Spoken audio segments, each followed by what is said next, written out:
This is the Nannerjammer pepper, the banana pepper that brought a little bit too much heat to the party. What's up, everybody? Welcome back to Taste the Pain. Today we are looking at the Nannerjammer pepper. As you can see, this is a very early harvest from my garden. I got this after about 60 to 65 days from transplant. I was harvesting ripe fruit off of this pepper plant. As a result, it hasn't gotten too tall yet. It put all of its time and energy into growing these fruits. Now that I've harvested it, I expect this plant to easily grow 2 to 3 feet tall in a normal garden season. So by the end of September, I have a feeling that I'll be picking dozens and dozens of these beautiful 4-inch peppers off of a tall, bushy plant. Typical annuum growth pattern, white flowers, nothing too special there. But again, really early producer, and that's right now my favorite part because I haven't tasted it yet. The Nannerjammer pepper came to me from my friend Fish is My Church on the Pepper Lovers community. He, many years ago, I guess, bought a bunch of banana pepper starts at a big box store, and one of them didn't quite turn out right. It grew these cool looking peppers that have a little bit of a hook to them, nice shape, not quite a banana shape. They get between 4 and 6 inches long from what I've seen in other folks' photos who have grown these. And they bring a little bit more heat than you might expect from a banana pepper. Not super spicy by any means. I'm told they're very manageable, but we're gonna find out in just a minute. The pods themselves, like I said, about 4 to 6 inches. They seem to have really decently thick walls, a lot of good structure to it. This is not flimsy at all. And again, it grew in like 60 to 65 days from transplant out into my garden. I had ripe peppers ready to pick. So that's really hard to beat. Kind of a pale green before it ripens, and then it ripens to this wonderfully bright red, just cherry red color. I really love the look of this pepper. I love the feel of this pepper. Let's find out, am I gonna love the taste of this pepper? It's going to be a little tough to get a good straight one-handed chop, so let's just go for it. You can see really nice looking pepper. It's got some pretty decently thick walls, medium to thick. Nice placenta full of seeds. That is pretty typical of most annuum peppers, but awful lot of seeds in here. I would say easily, 100 in this one little pepper. Some of them don't look so good. Hard to tell on the camera there, but a little bit dark and splotchy, so those I will toss aside, but I'll keep the healthy looking ones because I might want to grow this again. Looks very juicy as well, so high moisture content. I wouldn't necessarily call it oily looking.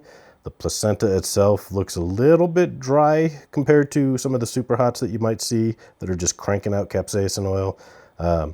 This is just nice and moist looking. I have a feeling it's going to be very refreshing. So the Nannerjammer pepper, let's taste the pain.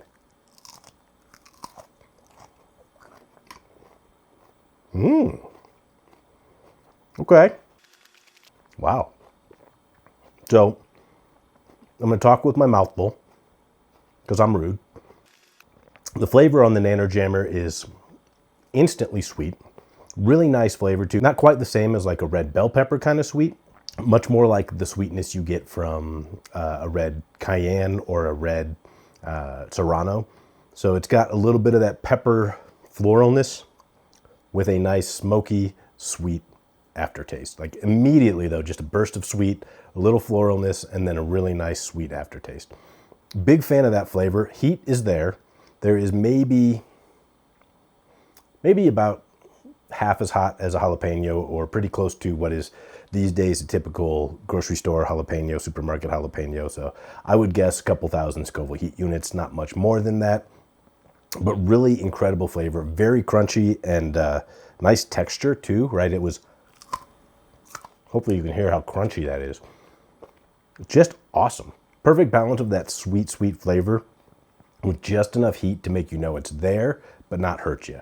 The burn itself dissipates really fast. It was on my tongue almost entirely, a little bit at the top of my throat, but nothing much.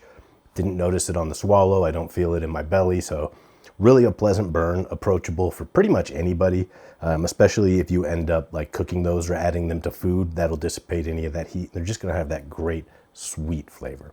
And on top of just being sweet, it's refreshing, like citrusy almost, or just like, fruit on a hot summer day. It is 101 degrees as I'm filming this, so maybe that's why it's so refreshing to me. I'm really impressed with the complexity of that flavor. Like I said, it's not just that standard red bell pepper sweetness. It's got a lot of layers to it that I think will work with darn near any dish and any palate. What's the final verdict? On a heat scale of 1 to 10, I would call the Nannerjammer pepper about a 1. It's quite mild, but there is some heat there. It's noticeable. It's just very, very approachable heat. On a flavor scale, this is going to be a 7.5 for me. I would give it an 8, but there's some really tasty peppers out there. This is easily up there, though, with the peppers that I will grow again. So on the garden worthiness scale, it's an 8. I will grow this again next year almost without fail, especially if I get a bigger harvest towards the end of the summer, because these are something that my entire family can eat. They have that great sweet flavor that'll balance well in hot sauce, in salsa, on fresh salads, on sandwiches, on pizza. Beautiful pepper. Thank you, Fish is My Church, for sharing this with me. There's an awful lot of Taste the Pain episodes ahead this year. I have over 180 pepper plants out in my garden. I'm going to be eating a lot of those on camera and giving you their full review. So if you like this video or you want to learn more about the wild world of peppers and gardening in general, please go ahead and consider subscribing, hit the like button, and I will be back very soon because plants help us grow.